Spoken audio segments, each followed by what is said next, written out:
Hi, Mystery Recapped here. Today, I'm going to explain a sci-fi comedy movie called Colossal. Spoilers ahead. Watch out and take care.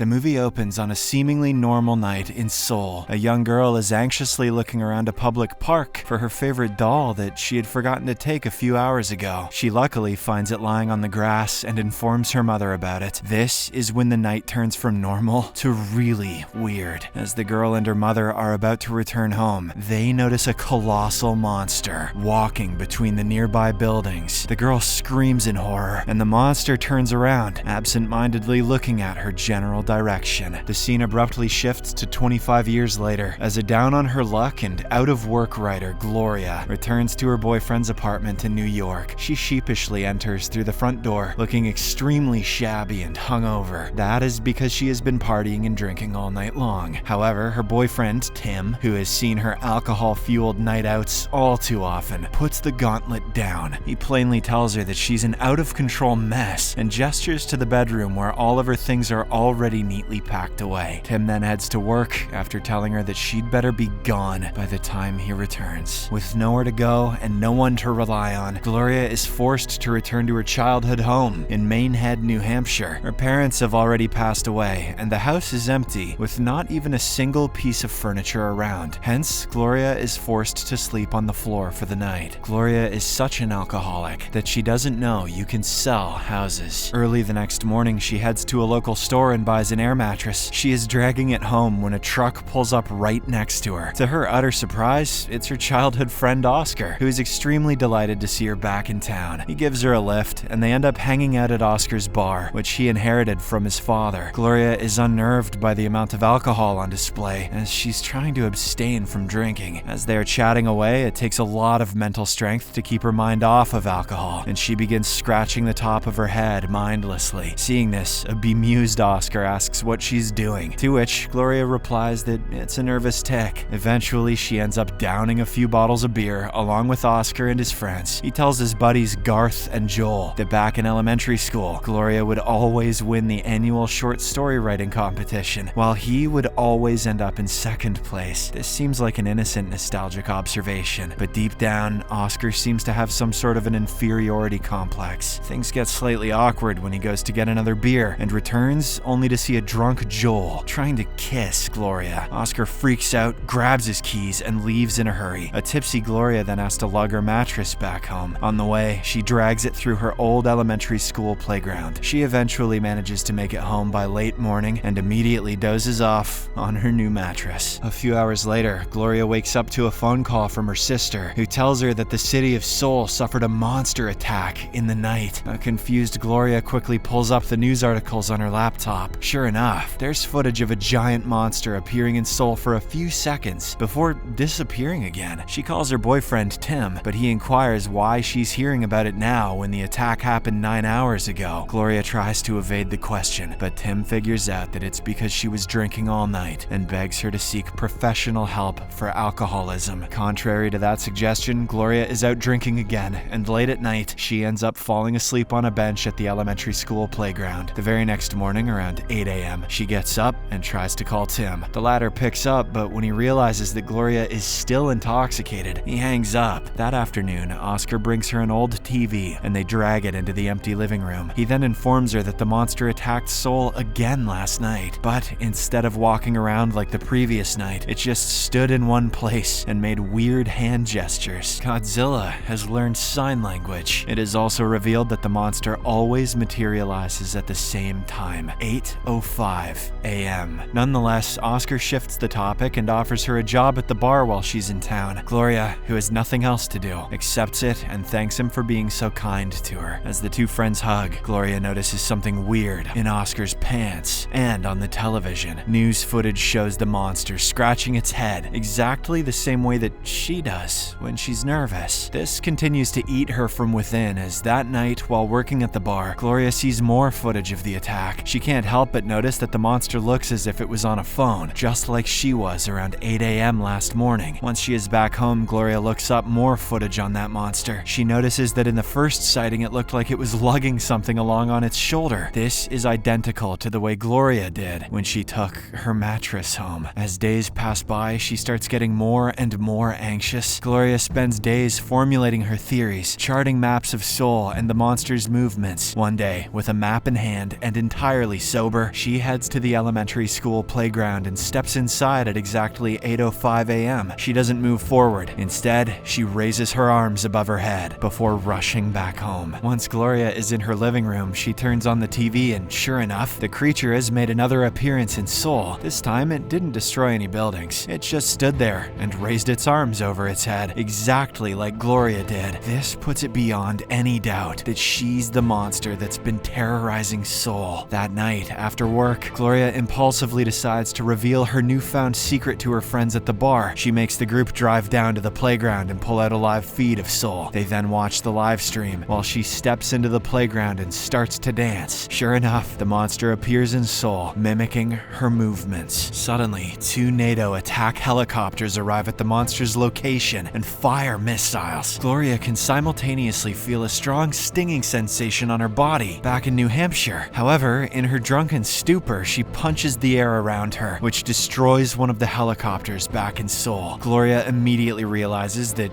she just killed whoever was in that helicopter. She thus freaks out, leading her to accidentally lose her footing and fall to the ground. Sometime later, she wakes up in her house to the sounds of destruction on her TV. Oscar, who had arrived a few moments ago, is holding a bag of groceries for her. She feels terrible and wants to go to the police station to turn herself in, but Oscar stops her and hands her today's newspaper. We then find out that last night, when Gloria fell, something strange happened. A robot monster appeared in Seoul right at the exact moment that Oscar stepped into the playground to help her. Next, they go to a nearby diner for breakfast to discuss their predicament. It seems that the monsters only show up for Gloria and Oscar. She pieces together that the last monster appearance 25 years ago must have been on the day when she was walking to the elementary school as a kid. Back then, there wasn't a playground, but a construction site with garbage and trees. Gloria has a flashback, and she remembers her younger self walking to school with a project in hand. A young Oscar was right behind her, holding his own project. In the morning, the two wait on the playground's bench for the clock to strike 8:05 a.m. The right time arrives, and Gloria gets in the playground, which causes that monster to materialize. She then bends down and writes an apology message in Korean onto the ground, promising that the monster won't return again. Later that night at the bar, the news shows the footage of the monster's apologetic writing in Seoul. After closing up the bar for the day, Gloria and Joel sneak out to spend the night together. The next day, when she heads home, Gloria sees on the news that the robot monster is in Seoul, taunting the locals. At least we don't see the kaiju in Missionary. This freaks her out, so she grabs Joel and quickly drives to the playground. Upon arriving, they see a drunk Oscar watching the live stream of Seoul. Gloria angrily tells him to stop it, but Oscar retorts that he hasn't killed anyone, unlike her. Nonetheless, she walks into the playground and slaps him to bring him back to his senses. However, that night, as they're closing their shift at the bar, Oscar is upset about the incident. Videos of his robot being slapped by Gloria's monster are viral, making him feel mocked. He chugs down a few bottles of beer and then berates his friend, Garth. In a rather rude way, he yells out loud that Garth is a cocaine addict. If he goes to the playground, he'll show up in Seoul as King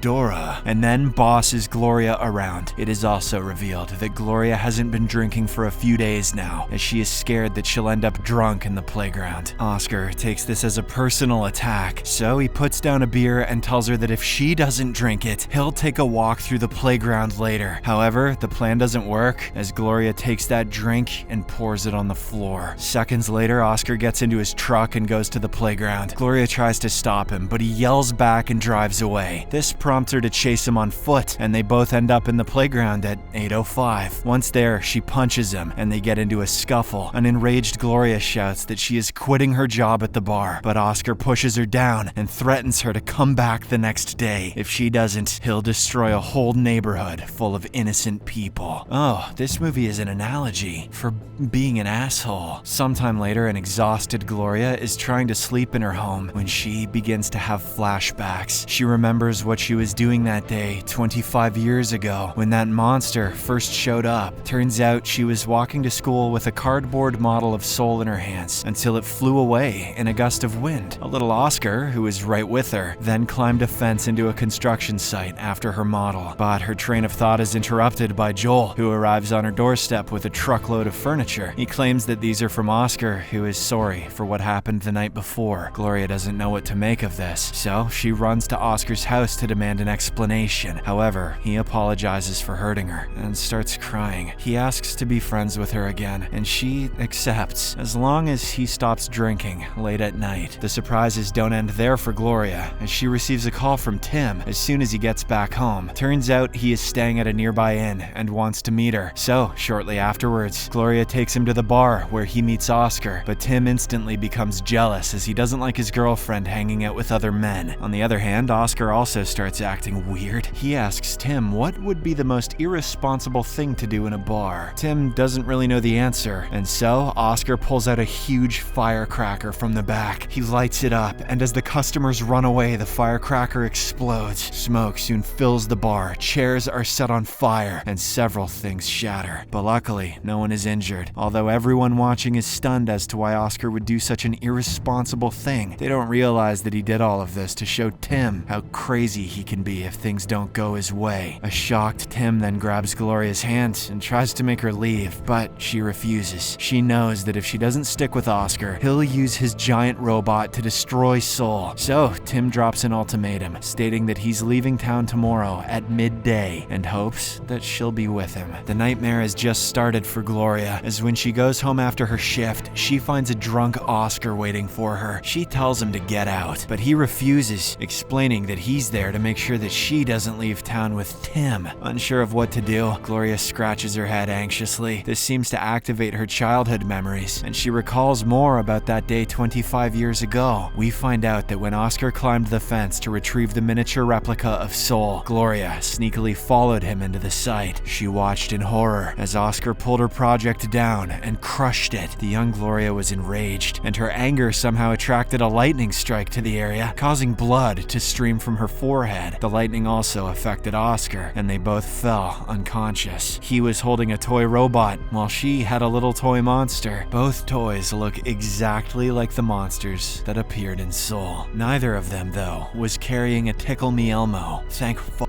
Now, Gloria realizes that Oscar hates himself, hates how his life is so small and uninteresting compared to hers.